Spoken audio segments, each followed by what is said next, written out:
we are all translators, and thank you for making the time today to talk to me. Of course, thank you for having me, Jenny. Thank you. Let me just introduce you to those of our viewers who won't know you. So Nicholas Glastonbury is a translator of Turkish and Kurdish literature. His translation of Sema, Kaygusuz, Every Fire You Tend won the 2020 PA First Translation Prize from the Society of Authors. He is the co-editor of the e-zine Jadalia and a doctoral candidate in cultural anthropology at the CUNY Graduate Center, where he is currently writing his dissertation on Soviet Kurdish radio, the Cold War, and the politics of sound. And I'm fascinated. That's amazing, the work you're doing, plus the translation, and my goodness. So let's actually, that's why I want to start with asking you just about your origin story as a translator. I did read somewhere you started in 2012 or something, but could you share with us what brought you to literary translation? Sure, yeah. So I had been interested as an undergrad in studying creative writing. And then when I first started learning Turkish as an undergraduate, part of the person who was teaching my Turkish course was a scholar of literature, and so she used literature, in a lot of her teaching. And eventually, I sort of decided. The first book that I remember, I read a book by the author Adalet Ağaoğlu called Summer's End, which was translated from Turkish into English, and it really just dazzled me. And I was like, wow, I want to translate Turkish books. And so then in 2012, in tandem with my former instructor, we embarked on a sort of co-translation that ultimately didn't go anywhere, but sort of, gave me the bug, so to speak. And I, spent most of the past decade kind of doing freelance work, trying to break in, trying to place a project, and Tilted Axis took interest in Every Fire You Tend.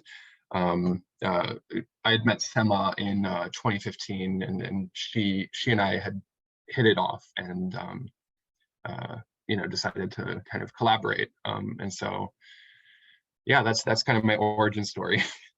Yeah, well, but I mean, how did you get into just studying Turkish as a language? Generally, people don't pick Turkish, right? They pick French or German or Spanish. Right. Yeah. As in my first year of undergrad, I went on a school trip to Turkey, and while I was there, I actually got quite interested in sort of this notion of kind of occluded histories, or the rewriting of history, the writing of peoples and communities and societies out of history, and the sort of nationalist uses of history, but also the nationalist uses of language and the kind of relationship between the two. That was sort of really very interesting to me intellectually. And so that's sort of when I decided that I wanted to learn Turkish. Cool. Yeah, it's always an interesting thing for me, because, when I talk with translators who are not heritage speakers necessarily, right? Because something brought you to or drove you to study a particular language and get into this field, and it's always fascinating. Now, your 2021 essay, which I love, and I've shared it with multiple people, I'll put it in the links as well, and it's Translating Against World Literature. And in that essay, you talk about the state of world literature, and you talk about how you feel like, these writers from these lesser known parts of the world are sort of toiling away, trying to get their work noticed, and people aren't necessarily as interested. And you use this traveling analogy. It's beautiful, the essay. I'm going to make sure people read it. But you go on to talk about why you felt that way, and you talked about the journey of getting this translation Every Fire You Tend, the difficult journey of getting it published. And one of the reasons being how it doesn't play into the idea, or the predominant idea of Turkish literature that the world market or everybody expects, where they're hoping for this tradition versus modernity and East versus West, which is, by the way, resonated with me because it's very similar to what people think of South Asian literature too. You know, it's either the colonialism thing or whatever, right? They want to read about British colonization, or they want to read about slums, you know, or terrorism now. Right. So there are certain tropes, as we say, right? Yeah. And the question that you asked, which I thought was, you know, the question I think we're all asking, which is how are works like the one you've translated and like the ones that are not meeting that dominant view, how are they supposed to find their readers if publishers are not if publishers are going to keep going to the same shallow pool, if you like.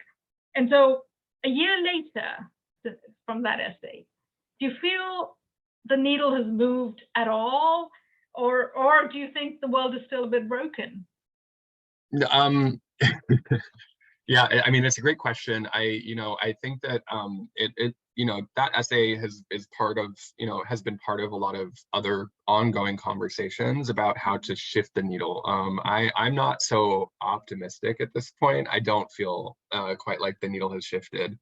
Earlier this week, I was going through the translations database maintained by Publishers Weekly. And I was looking at sort of the percentage of different languages that were represented and how that has changed over time. And in fact, over the past 4 years, the share of translated literature that comes from French, German, Spanish, and Italian has only increased in relation to the prior decade. And to me, it feels like an interesting phenomenon, when we're also having these conversations about the risks of monopolies and consolidation of publishing houses, how that affects the entire ecosystem. Like smaller publishers are less willing to take risks on new or strange or interesting works they might not, that might require a bit of bravery. It seems that the sort of increasing, let's say, market share of these 4 languages is happening in tandem with this consolidation of markets, this sort of turn away from risky business moves, the transformation of publishing decisions into sort of pure actuarial science, where the only books that can be published are ones that are assured to make money. And so I don't feel optimistic about how the landscape has shifted. I do know that there is a sort of groundswell of energy among translators, right? We saw this during the Heim, translators who are interested in doing strange, interesting new projects from many languages beyond Europe, many underrepresented languages. And, I think it will take a sort of this groundswell effort to really shift the dynamics at play in the publishing landscape. Yeah, maybe it's going to take, what Deborah Smith has done with Tilted Access Press, maybe we need more of those, right? And I think what Daniel Hahn has done with this first translation prize, it's obviously addressing that gap. And there's a new prize coming to South Asian languages called something Square. It's Jason Grunbaum, who's out of the University of Chicago, and then Daisy Rockwell, who won the Booker. They're on the jury, and they're focusing on underrepresented languages from South Asia, because again, we terrific. have, a pyramid. So that's brand new. It's just going to start this year. And so I think you're right that there are small movements, but I think it's coming more, from what it sounds like, it's coming more from the translation community than it is from the publishing ecosystem, right? Yeah. I will say English, I'm sure you've heard of the English Pen project, Pen Presents, that they've inaugurated, which I think is absolutely terrific, for languages that are underrepresented, that don't have a kind of agenting infrastructure, don't have national subvention programs, that English Pen is essentially stepping in to offer to agent these works and to kind of shepherd them through the publishing process. And their first call, right, of course, is for literature from South Asia. Their next one is going to be kind of an open call for all languages, I believe. Right. And yeah, I mean, there are some institutional, as you said, also like, tilted axis. We certainly need more of these kind of institutions, these sort of daring enterprises to kind of shake things up. Yeah, I mean, but it is such a lot of work too, because, if it is to come from the translation community, like the Translators Collective, I think that the Korean writers, what was it called, Smoking Tigers. The problem is, it's a lot of work, it's a lot of burden to put on the community as well, right? Where they're already, strained for resources in terms of time and money and everything. I don't know any translator, any literary translator who does this for a living.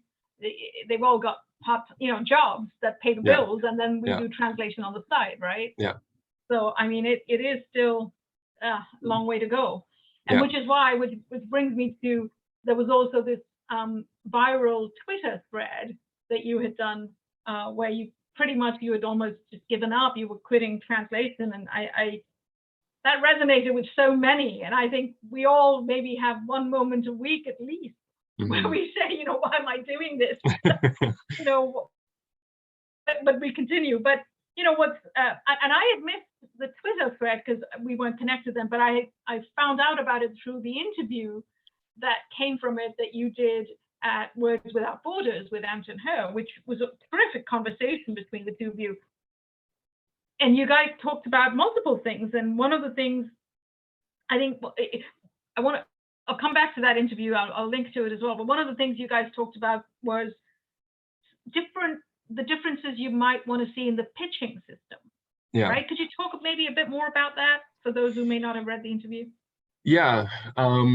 Yeah, for sure. So, pitching is such a process, and it is one of my least favorite parts about being a translator. And what I've been thinking about, even since that interview, is how the pitching system is built to streamline the process for kind of European languages or more translated languages. And it is this sort of minefield if you're having to pitch yourself. And so that, combined with the sort of the ways in which so many publishers, so many prominent publishers especially, are kind of intentionally opaque about the process, makes it just really difficult.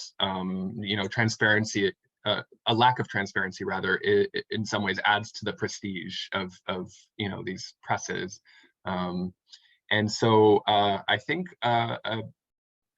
one thing I've been thinking about is sort of minimum timeframes for returning to a pitch, right? Minimum timeframes for a decision. I've had pitches sitting with editors for over a year that I haven't heard one way or the other. And it's a surprise when I hear anything back from an editor about a pitch in less than a month, right? Which, I understand, like, I don't mean to blame editors, because they're also overworked, and that's part of the bigger problem is that the whole system is kind of unsustainable. But what I think would be interesting is streamlined submission systems, right? We use Submittable for Heim. Lots of organizations, lots of presses use Submittable. But what I think would also be interesting is if there were almost like a collective bargaining agreement, kind of, wherein translators sort of come together and say, okay, these are the terms that we require publishers to follow for pitching, for replying to pitches, right? So a maximum, let's say, of 6 weeks to like hear, a rejection or like a maybe, but to hear anything really. Well, yeah, and because we get so many guidelines from publishers, right, that you should query this way and you should do a proposal this way, right down to it has to be single-spaced or double-spaced or Times New Roman. And we get all these guidelines, and why can't there be some guidelines for publishers too, right? Yeah. Yeah, absolutely. Absolutely. But one thing as you were talking about submittable, I just thought about was the technology exists today. And I come from the tech world in a former life, I was in Silicon Valley. Why couldn't we have a reverse submittable type system where if I'm a translator and I have these 3 projects I'd love to translate, right? And I've got the samples ready, I've got the proposals, why can't I just go put them into a submittable, right? And have keywords and then let the publishers go and bid on them, because publishers don't tell us, like, I don't know, for example, I go to the PEN America list, which has all the publishers who do translations, but they don't have like a manuscript wish list anywhere, right? So we can't know, they've already got this particular language this year, so they're looking for some other language, or they're looking specifically for women's fiction, or they're looking for historical fiction, or whatever, right? We don't know. And that's fine that they don't want to go and reveal that because they want to keep things open so that they have more choices, and that's fine too. But if we could do like a submittable type system where as translators, we can go and just put almost like when they submit to Heim, right? You go and put your sample and your proposal in there, let the publishers, whoever's interested, bid.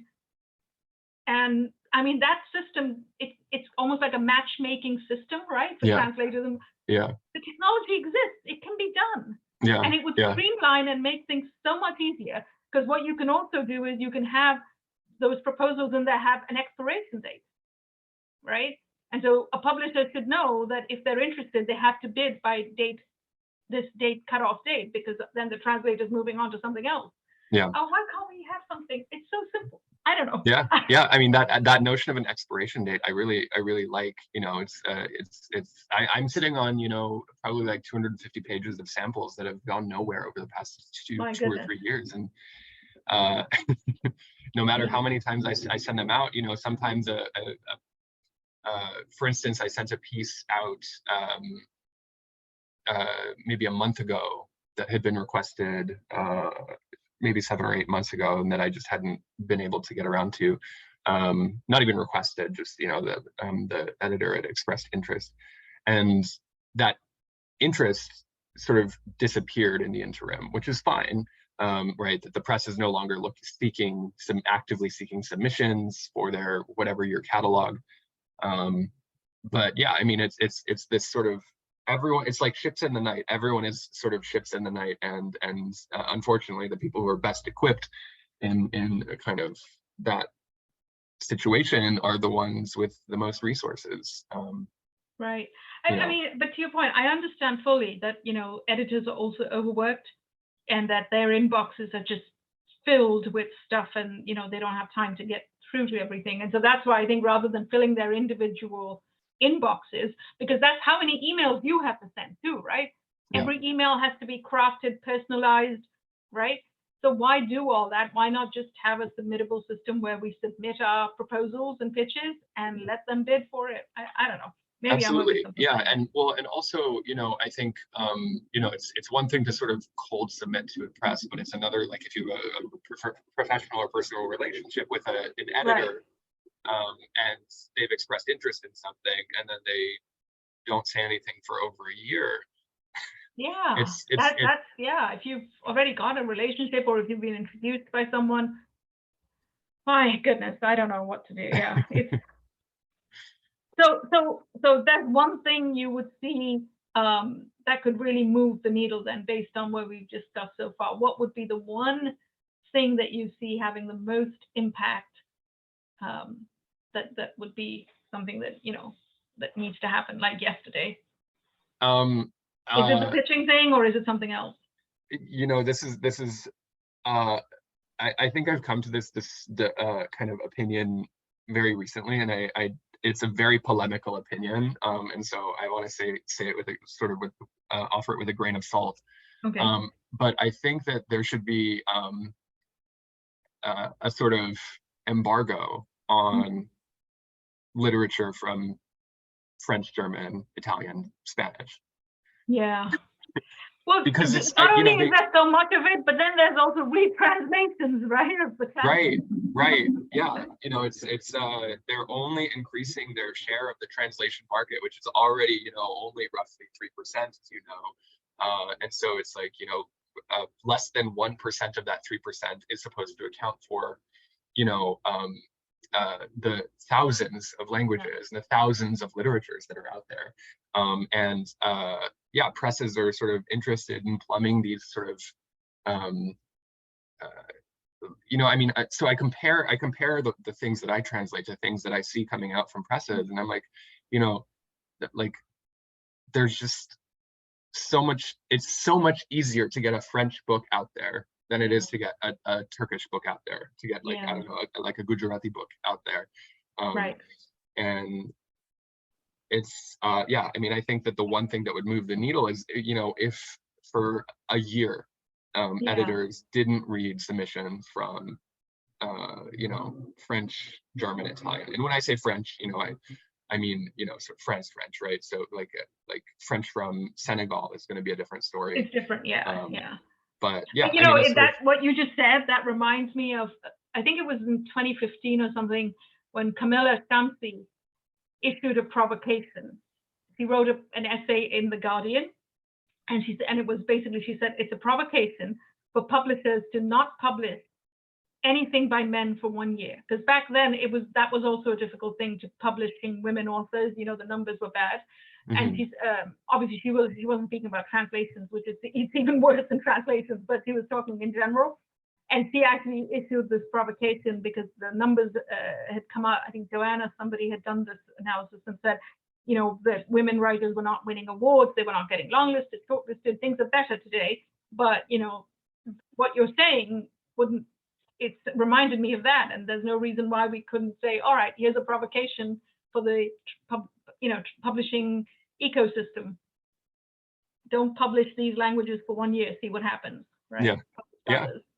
And well, and the thing too is, you know, I mean, maybe this is unfair for, you know, emerging translators or something, but most of the French translators or the German translators I know have 4 projects lined up, so it's not going to affect them really. Right, they've already got, you know, they have their year full, you know. I know. I won't name names, but I was talking with a German translator recently, and my goodness, they've got enough work to keep them busy for the next decade, you know.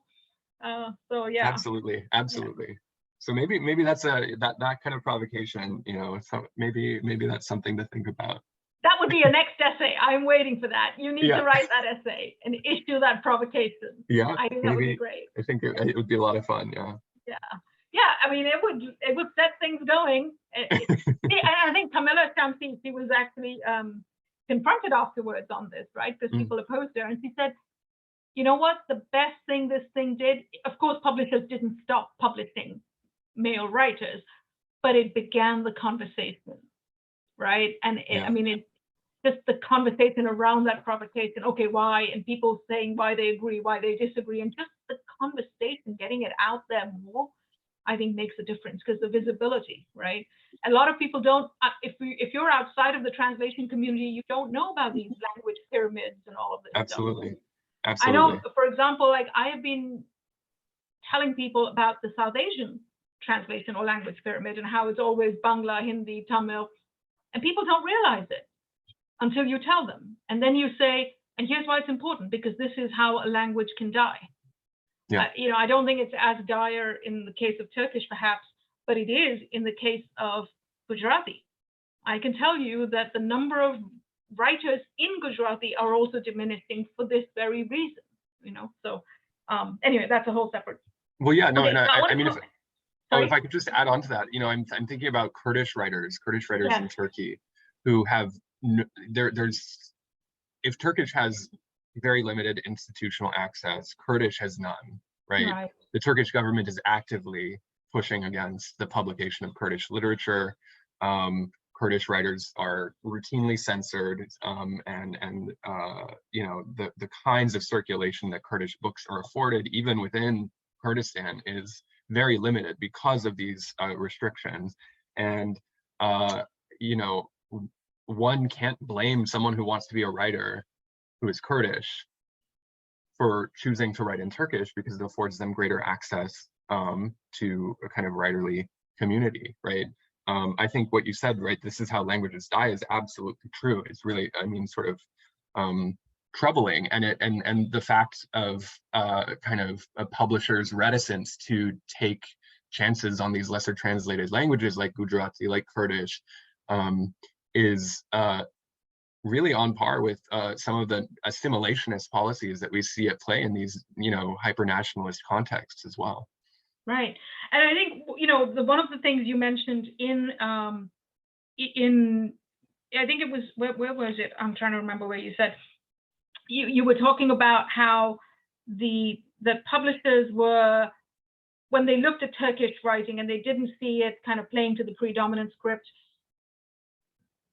that not seeing the literature kind of playing to the tropes that are expected, that unevenness, because of that, we're losing, it's not just the language of the literature, but what happens then is there is a certain dominant narrative that gets out there, right? Because those are the only things that are getting published. So there's a deeper, more harmful political implication here as well. Because if, as you said, you know, the Kurdish writers or Kurdish literature isn't getting translated, we're not getting that other viewpoint. I mean, that to me right there is a solid reason for why marginalized communities need to be allowed to get their words out there. Yeah. Well, and even on top of the sort of the pure sort of fact of advocacy and, you know, linguistic diversity, it's also these are good books, right? Yeah. They're books worth reading. It's not just that they're books worth reading because they're from these languages. They're good books. They make me relate to the world differently, make me see the world differently, and that is like something that more people should experience, and that they're not going to experience if they get a, you know, the umpteenth translation of Victor Hugo. Yeah, and to your point, I think there's two extremes. I think one is where, for example, you've said, you know, that there are these writers working in the margins who aren't getting translated, but they're doing experimental stuff and they're pushing the envelope. In my case with Gujarati, because so much of our literature has not been translated at all, I can literally count on the fingers of one hand the number of published Gujarati to English translators that exist in this world right now. Okay, and so to your point, I think there's two extremes. There's one where you've got these people who are pushing the envelope and being experimental and saying things that are not in the mainstream, and then you've got some of these older, in my case, these classics that have been completely dismissed. I call them classics because they are of a certain previous century, but that is the foundation of Gujarati literature, and it's never been translated. So how do you even build on a diverse literary tradition if that literary tradition isn't even known, isn't even being read?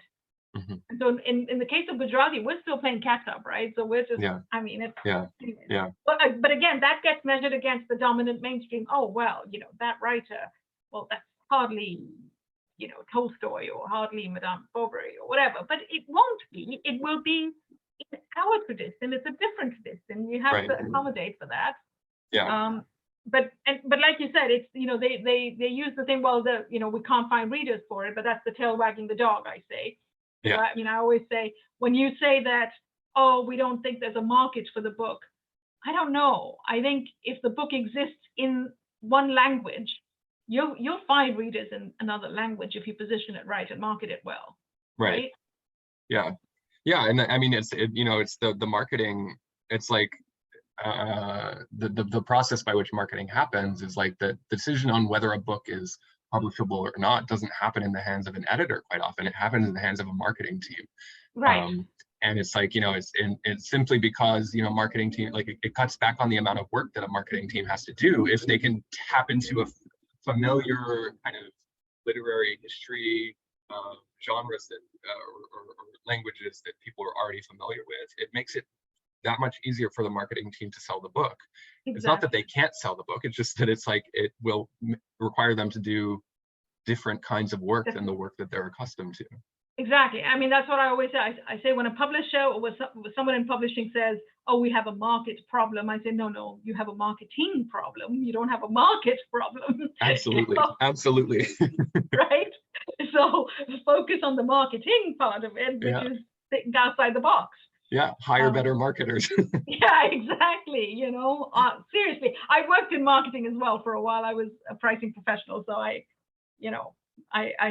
still have mentors in that field. And anyways, so you're not. I mean, you're not without, like, I mean, you have a kind of an educated sense about this, right? This is my. I know nothing about marketing, but exactly, I have a different viewpoint, and I know that with my own translation, the Gujarati translation that published in India in 2020, but now it's published in the US, I'm having to do different things.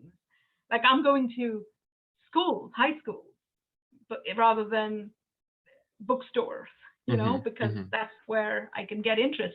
There are third generation Gujaratis who don't read the language, don't speak the language, but when they feel they can associate with this distance that they can call their own now, you can see the kind of the synapses are firing, and you know, there's a little pride in their eyes, even though they can't read the language, they want to read it in English. It's a whole different ballgame.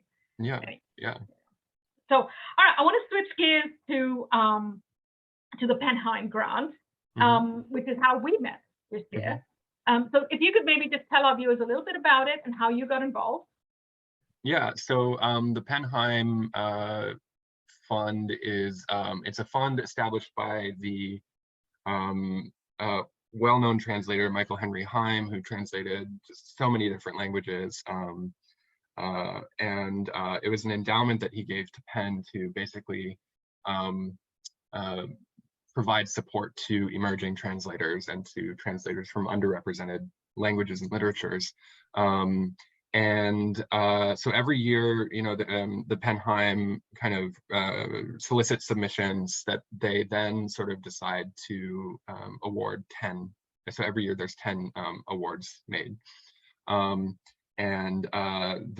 Heim as an award helps to generate the kinds of publicity necessary, the kinds of buzz necessary to get a book placed with a publisher. So for instance, Anton Herr's Cursed Bunny, which was up for the Man Booker this past year, was a Heim awardee in, I think, 2018. And so it does a lot to sort of elevate the profile of a translator, to elevate the profile of a writer, and to make the publication of a book seem more possible, right? So just related to some of the many things we were saying before, it's in some ways an institutional vote in favor of a work that then makes it easier for a publisher to say, oh yeah, okay, that sounds great. So I got involved in 2020.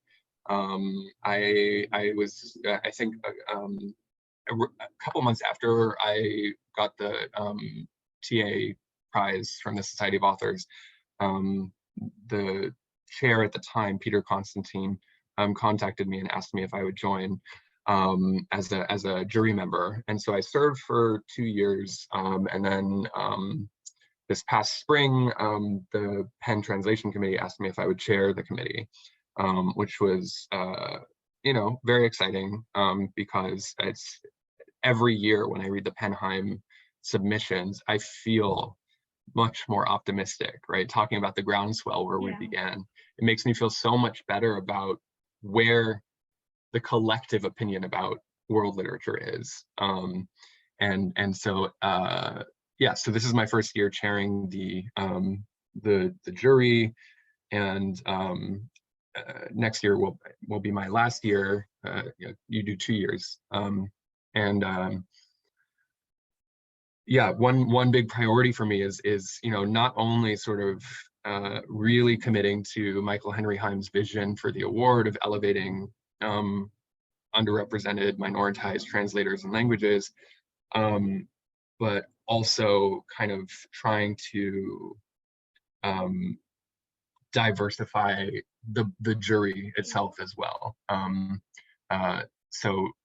You know, I have ideas for how I want to do that for next year, but you know, wanting to have the jury reflect the diversity of submissions that we're receiving, wanting the jury to have an appreciation for the sort of the plenitude of what world literature could be. I feel like we really had that sense when we were doing our deliberations this year, that's how there was a sort of collective disposition to how we should make our decisions that was very much in keeping with that hope. Right. And so, yeah. Yeah, you know, what I like also about the Heim, I actually only found out about it, to be honest with you, maybe 2-3 years ago. And the only reason I did is because a translator I knew won. And so then I thought, oh, okay, that's how I found out. Now, what I like is, number one, there's no entry fee like you would have with some other grants. That's not that, I think that's huge, because that removes a big barrier. And I like that it's open to anybody, anywhere in the world, right? You could be sitting in India, in Africa, anywhere. That's another great thing. So it is truly diverse in that way. There's no restrictions. I also like it doesn't require, like some other awards, literary awards. The grant doesn't say that the original author must be living. That's huge, because there are cultures where so much of their literature has been untranslated that if you put that restriction, boom, that it just takes away a chunk of their much loved literature that will never see them, never see a new readership.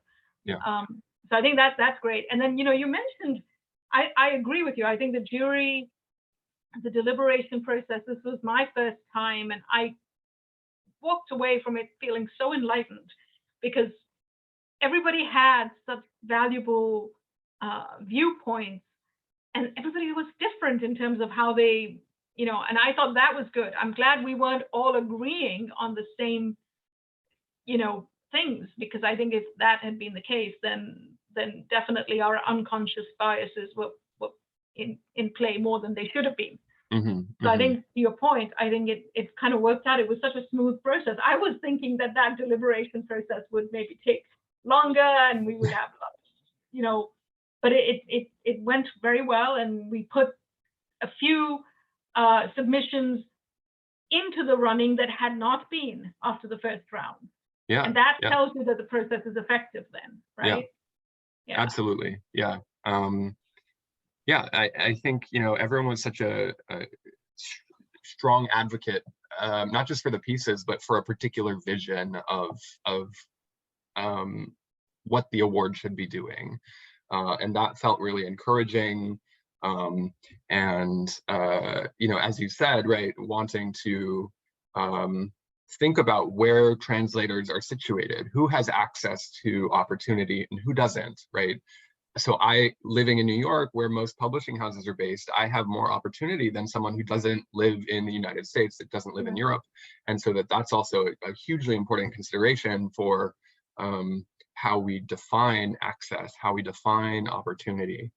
The geographic origin is also a key component.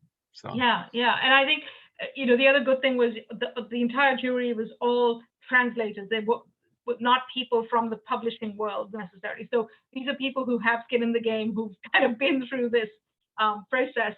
The other thing I noticed was, with some of the emerging translators in their bios, I think I noted at least 5 maybe that had mentoring from established translators, obviously separate from this project or this submission.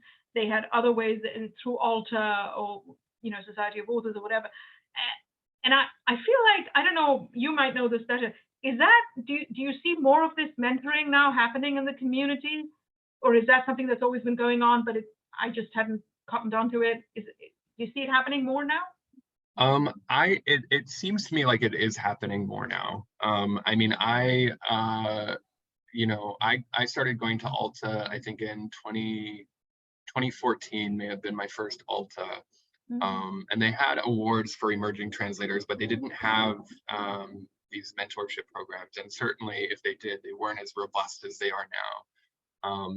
And that's great, because, for such a long time, I really thought of the work that I was doing as a sort of solitary project, right? Translation. I mean, of course, you do your translation at your desk, whatever.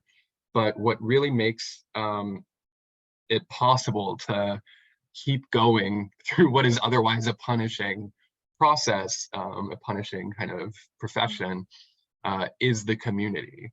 Yeah. And so it's great that these mentoring relationships are kind of growing, are being more institutionalized, because it is helping to expand access. It's helping to build that, as we said, groundswell of people who are interested in a kind of a different world literature. And so hopefully, we'll see more and more of that going forward. Yeah, I agree. That was very encouraging to me. Let me ask you about just, as you said, you've been in this field now for more than a decade. And if I could ask you about just in general about grants and awards and fellowships for translators. You won the one in the UK, you've been part of this one here, but I feel like there still aren't enough, or maybe they're not as visible. And to me, the visibility part bothers me a little bit, because as I said, I didn't even know about this grant. I don't know why. Well, I would consider myself with just one book out, an emerging translator, but I always thought of myself as well informed, because I was always going out there and checking things. And I knew about PEN America's awards.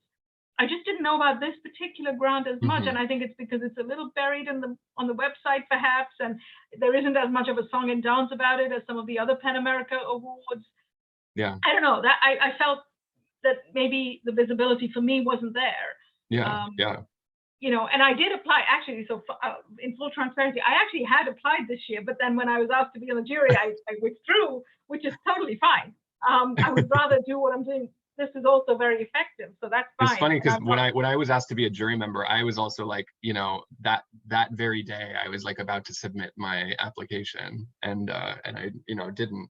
Right. Ended up, I mean, it's totally fine. I mean, I think I would have said no to the jury thing if I had no other book project already committed to a publisher, but since I do have something, I thought, well, let me do this of instead. course, yeah. But let me ask you, so what do you think, what are some of the things, you're going to be the chair next year as well, what are some things we could do to increase visibility maybe of this grant and get kind of a deeper pool of submissions? Yeah, so I think there's, I have a couple of ideas. I mean, one is, I would really like to push PEN America to up the publicity about the prize throughout the year. Certainly there's stuff we can do, like throughout, like Heim basically goes dormant from, the awards announcement, whenever that happens, to basically 2 weeks before the next submission deadline. And that's not, sustainable for kind of broadening the reach of the award. And so one thing I'd like for PEN to do is to kind of keep it in sort of the public consciousness throughout the year. That's the onus should be on them institutionally. Certainly, because we are the ones who have networks as translators, and we know kind of, I'm sure you hear from emerging translators.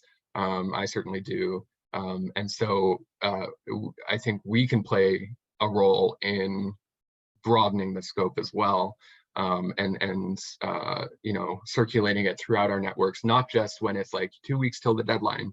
The past 2 years, that's how I've posted about it on Twitter. It's like, Right. 2 weeks until this deadline, and then that's like, that doesn't give people enough notice to put together their applications unless they are already thinking of submitting something.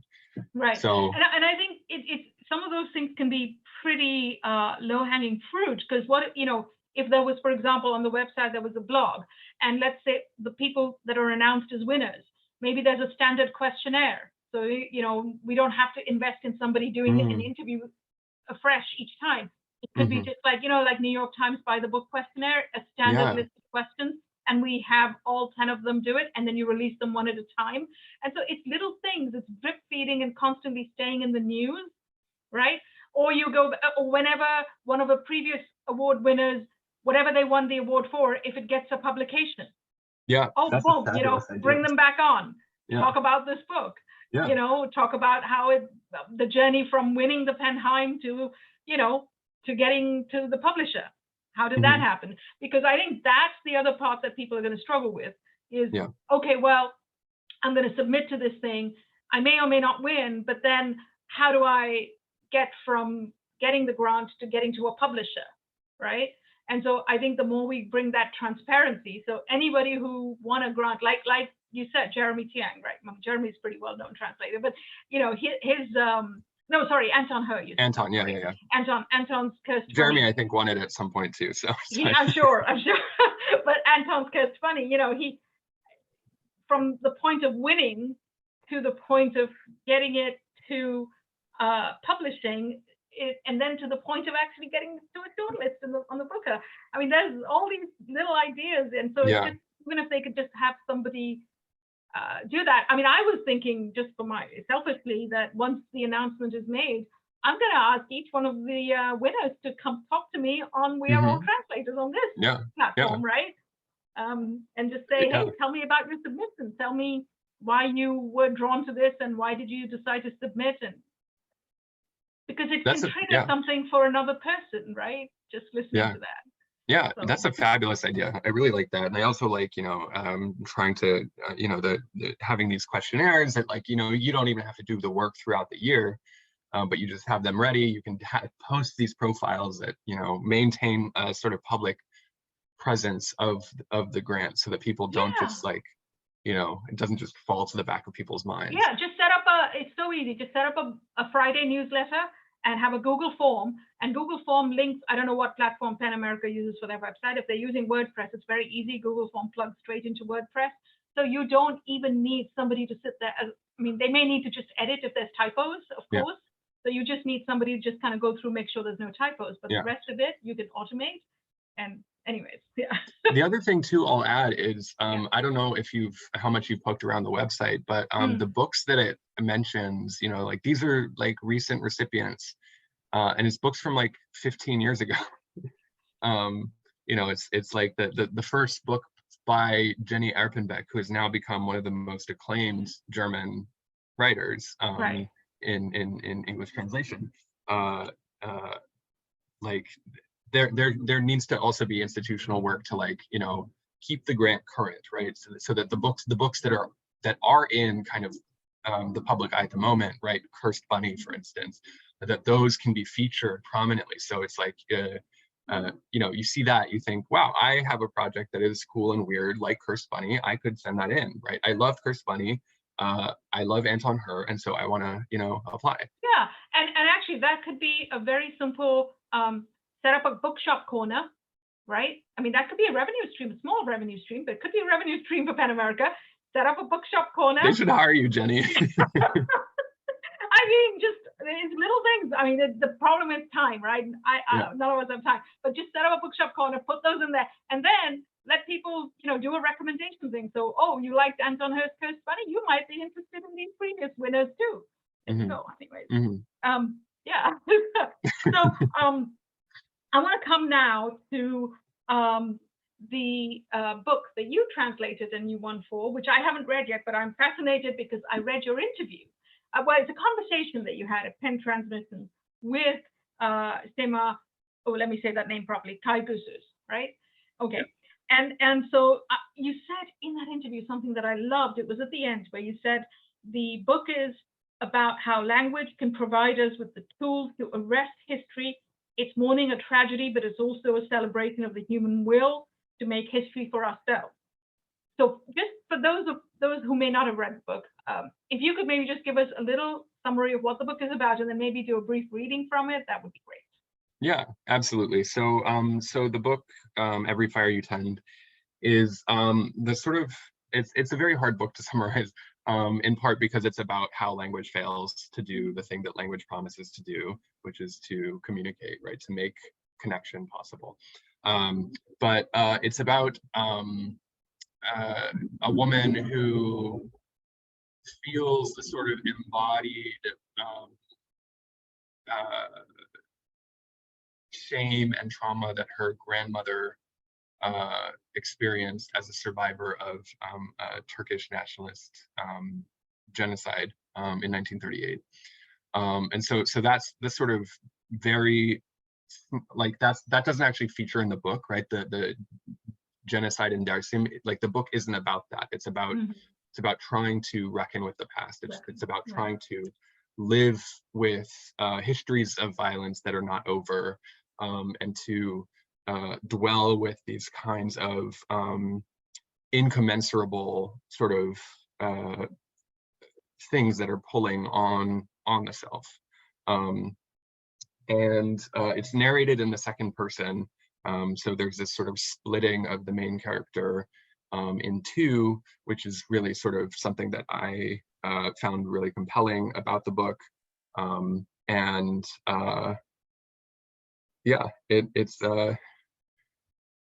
great. Yeah, I mean, just listening to you talk about it and reading the interview, I can see why, as a cultural anthropologist, you would be drawn to this book. I mean, it sounds like a literary feat anyway, with the second person voice and everything, but I think just in terms of the subject matter, I can see why you would be drawn to it. Yeah, and I think also, one other thing that drew me to it initially is that it's as I say in the Los Angeles Review of Books piece, it's refusing sort of region formations, right? So it makes reference to Greek and Roman mythology. It makes reference to Central Asian mythology, and it sees these all not as sort of conflicting or at odds with one another, but as all like as a part, right? Parts of a whole, and that there's a sort of cultural intimacy that we have almost learned to overlook, to not see, in the ways that we read the world, right? The Middle East, right? Or North Africa, or the Arabian, there's just these sort of ossified region formations that determine how we sort of parse the world. Right. So yeah, I need to get this. I love that interview. So yeah, please, if you would read it, I'll go on mute so you can do that. Sure. So I think I'll read just a brief passage from near the beginning. I should say also the book is largely about, figs play a large role in the book, and the main character has a fig tree in her yard, and her grandmother had a particular kind of relationship to fig trees, and fig trees obviously feature prominently in the cosmologies of Islam, Christianity, so on and so forth. So I'll just read. Could you also hold up the book for a second, just so we see the cover? Yeah, great, thank you. So. It's the classic tilted axis cover, right? Yeah. Yeah. Okay. How do you think fig trees were born? Did they fashion themselves according to the angle of the sunlight, or to the appetites of the birds and bugs in their surroundings? How did they come into being, and in which time zone? Your zevraki, for example, the tree in your yard. When I think about the endless cycle that culminated with zevraki, I imagine a tendril secreting a milky poison, sprouting from beneath a lapis stone on a silvery Syrian cliffside overlooking the Mediterranean. Long before Adam and Eve covered their private parts with its leaves, it was a bastard that grew of its own accord. It's almost as if we exist because figs do. Think of it that way. The fig is a scion that spread by imagining humans before it had ever encountered them. It conceived of the fire that would fall into the womb of the first woman to eat its fruit, of the moment she splits it with her two hands. It conceived of the thumping that fire would start in her chest, of the sweet ache in her groin. And it conceived of the honey that would flow from her lips upon her first bite, of the carnal prowess of that honey. It wished for men as it grew, men who gathered together to play their frame drums and sing ghazals as they drank rakı distilled from figs. It wished that the songs they breathed into the air would help them reach lovers waiting in the world beyond. It designed roots to spread like vortexes along the surface of the earth, building nests for snakes slithering silently among them. This was how the dual bond between figs and snakes began.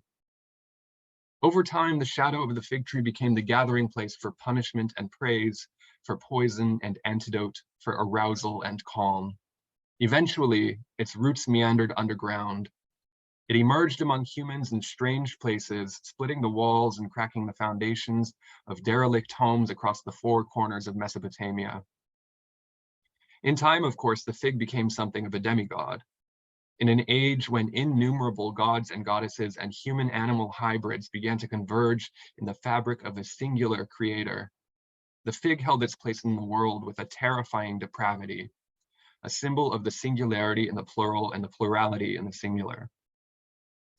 And so, as the fig became a mysterious creature that consorts with snakes, a creature that sees, that knows, that speaks in whispers to the night, humankind began to treat it like a being from another world.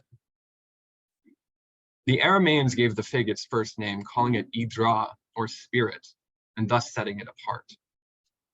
Ever since this naming, all great adventures have transpired before it.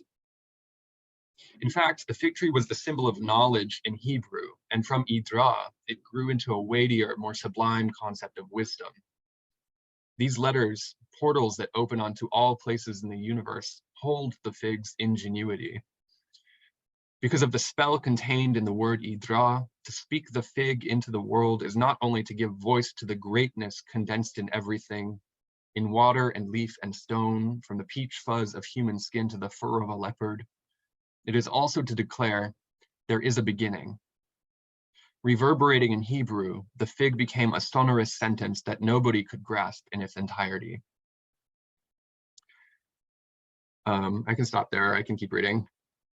No, that was great. So, first of all, it was very poetic, I have to say. That I don't know how it sounds, obviously, in the Turkish. It was very poetic. And did I hear you say that fig, it's called Idra? In Aramaic, it was called Idra. So how's that spelled? I-D-R-A? Yeah. Oh my gosh, it made me think immediately of Idra Novi, who's, a translator. Oh, right. Oh, yes, of course. Well, I mean, I thought that's very funny. Even while translating that, it never crossed my mind. I took a course from Idra Novi. She was my first teacher in translation, in 2011, 2012. So. Wow. I don't know if she knows that in Aramaic that, she may know. I don't know if she's a translator, she may know, but that's amazing. That's so beautiful. And that was so beautiful. Whenever I hear something beautiful translated, it kind of makes me a little sad. It's like, I wish I knew the original so I could go read it, because I'm sure it sounds beautiful in the original, right? Yeah, so. There's a review of a work by Sema. It's a French review, because all of her books have been translated into French. And the French reviewer says, like, reading this book, one can't help but feel sad that one can't read the original. Okay, I didn't know they said that, but I feel that way. I feel that way with almost every language. So whenever I read a translation, if I like the translation, I'm like, oh God, She's really a fabulous writer. She's so talented. Everything she does, and she's also very sort of politically engaged and kind of speaks her mind. Is this the first English translation of her work, or has there been? Yeah, there was a collection of short stories published by Comma Press and translated by Maureen Freely, called The Well of Trapped Words. It's a fabulous collection as well. But this was the first novel. Maureen Freely, who used to translate Orhan Pamuk, but no more. That whole. Yeah, right. I don't know if you read the interview, but I can imagine why it must have been difficult to kind of. Anyways, okay. Well, I have two closing questions. Thank you for that, by the way. But I have two closing questions. First is what's coming up next for you, translation-wise, and then your favorite or most recently enjoyed work in translation. Mm-hmm. So what's next for me translation-wise? I'm working on. I'm co-translating a memoir with a professor, and that's still very much in the works. So I don't know if I can say too much about it at this point, but it's a collaboration. It's a co-translation. Yes, and then I'm also, sending out one of my 20 pitches to, you know, whichever editor. I have a couple of projects that I'm excited about that I'm, you know, sort of crossing fingers on, and I'm hoping, you know, the next couple of months to be able to, you know, say something with more certainty about kind of next projects. I have a couple of stories that I translated that are coming out in collections with Comma Press as well. In fact, stories by Sema as well. So yeah, and then let's see. So I was going through my stack of books, and I'll just, so the last book in translation that I finished and really enjoyed was The Trio by Johanna Hedman, translated by Kira Josephson, who was also on the jury. Very beautifully written, engaging, interesting. And then the other two that so I'm in the middle of this new one, Panics by Barbara Molinard, translated by Emma Ramadan. Yes, I've heard about. Isn't this recent? Is this fairly recent? Yeah. There was the launch event was just, I think, last week here in Brooklyn. And then after that, I have Scholastic Mukasonga's Igifu, translated from the French by Jordan Stump and published in, obviously, Archipelago. So those are just some of the books that I, you know, have kind of had in my orbit recently. Yeah. No, those are great. I always like to get recommendations, and that's why I have this question at the end for everybody. And it's always hard for people to pick one, and we end up with, you know, 3 or 4, which that tells you, you know, I wish more people would read these, and that's I hope that with these recommendations, people will go pick up those books. Anyways, well, thank you so much, Nick. I really appreciated this time, and thank you for making the time. I'm sure things are very busy, and this was great. I will let you know when this airs. And cool. Yeah. Thank you so much for the opportunity. It's been such a joy to talk. So many amazing ideas.